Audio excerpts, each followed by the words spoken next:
Soto with the Nerds of Color, and Jurnee, you know how much I love your work, and this is no exception. You did amazing in this role. Thank you. Thank you. So happy to talk to you again. What I love about this character is during the first episode alone, we begin to see how flawed she is, as all human beings are. And it's something I always look for in a character. We shouldn't be making assumptions about her.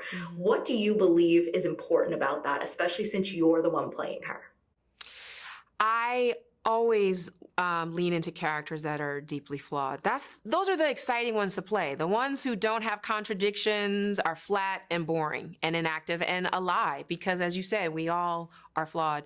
One of the things Dennis Lehane, our creator, said to me early on, he said, Jurnee, we all say we want to be happy, and yet why are we drawn to the very things that want to destroy us?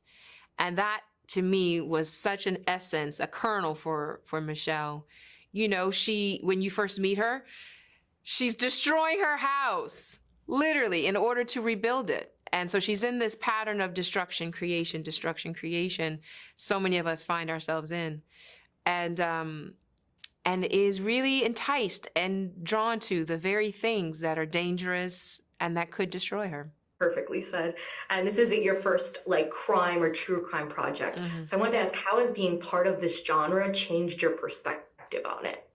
That's a great question. It changes, I think it expanded my understanding of folks who are involved in this in real life. You know, investigating crimes or dealing with criminals. You know, how much of it does it seep into you?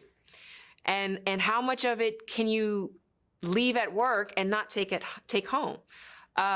With someone like Michelle and Dave, their dynamic, you know, his residue is all over her.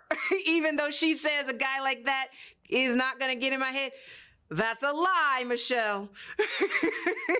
But don't we tell ourselves a lot of lies, you know?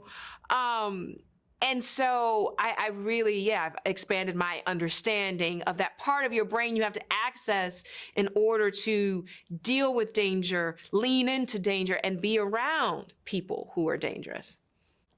Yeah. And going off of that, their dynamic, were there any conversations you kind of had about what you wanted to show with that dynamic, especially for Michelle? No. I love that. You know, Taryn and I, we did so much work on our own. I did my research, he did his work. And when you show up on set, the dance is invisible. You know, people feel it, but you don't need to necessarily talk about it. You feel it. 1 minute they feel like brother and sisters, then the next minute they are, you know, manipulating each other and resenting each other's presence. And then the next minute there's this weird sexual tension, you know, and that's true. That's true. I mean, how many times has that happened in a workplace and you see all these different dynamics and this incestuous, weird space that you're living in, you know? But we didn't have much conversation about it. We just behaved. Well, honestly, it was perfectly done.